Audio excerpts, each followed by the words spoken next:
काफ़ी सारे गंभीर आरोप हैं। देखिए ऐसा है, जो जहाँ तक विक्रम ठाकुर जी ने जो बयान दिया है कि गुजरात में शुरू हो गया है, यहाँ 100 करोड़ रुपए फालतू लग गए हैं, तो पहली बात मैं जानकारी के लिए बोलना चाहूँगा उनको बोलिए कि आप गुजरात जाके आइए।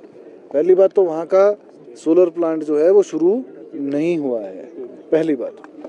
और यहाँ का जो सोलर प्लांट है, अगर आपको 1 मेगावाट की बिजली अगर पैदा करनी है सोलर, क्योंकि यहाँ कभी धूप होएगी, कभी छाँव होता है, हवा का इसमें बहुत कई चीज़ें इसमें फैक्टर है, तो इसमें मैं समझता हूँ कि एक 1.10 मेगावाट का प्लांट लगाना पड़ता है और इसमें कोई एस्केलेशन नहीं हुई है। 15 जून को जो है ये कमीशन हो गया था, माननीय मुख्यमंत्री जी ने उसका उद्घाटन किया था, तब से ही ये हो गया है। और विमल नेगी जी ने तो बाद में ज्वाइन तो बाद में किया है, अप्रैल में ये चालू हो गया था और 15 जून को उनकी ज्वाइनिंग हुई है। मतलब उनके ज्वाइन करने से पहले ही ये प्रोजेक्ट जो है शुरू हो चुका था। और जो उनकी पोस्टिंग है वो भी मैं समझता हूँ कि उन्होंने करवा के करी थी अपने आप। जगत सिंह नेगी जी को बोला था कि मेरे को इसी पोस्ट पे आना है।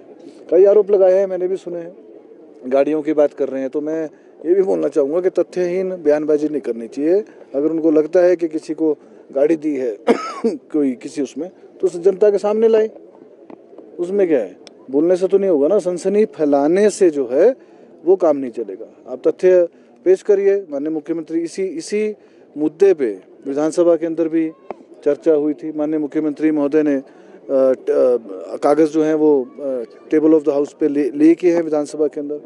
वो अगर उनको ऐसा लगता है तो उनको भी बोला था आप कागज़ ले कर रही है, उन्होंने ले ही नहीं करे कागज़, तो गप्पे मारने से काम जो है नहीं चलेगा। ये कोई ऐसा मुद्दा नहीं है। संवेदनशील सरकार बहुत संवेदनशील है, ऐसा नहीं है। बड़े दुख की बात है कि विमल नेगी जी का देहांत हुआ है, उससे बड़ी दुख की बात है। और लेकिन उनके परिवार के साथ जो है मैं इमोशनली खेलना नहीं चाहिए, उसको राजनीतिक रूप नहीं देना चाहिए। इससे क्या है कि उनके जो परिवार है वो भी कहीं ना कहीं आहत होता है। विशेष कंपनी को फायदा देने की बात भी उन्होंने कही है कि विशेष कंपनी नहीं तो बताइए ना, कागज लेकर ये बोलने से थोड़ा ना होगा वो।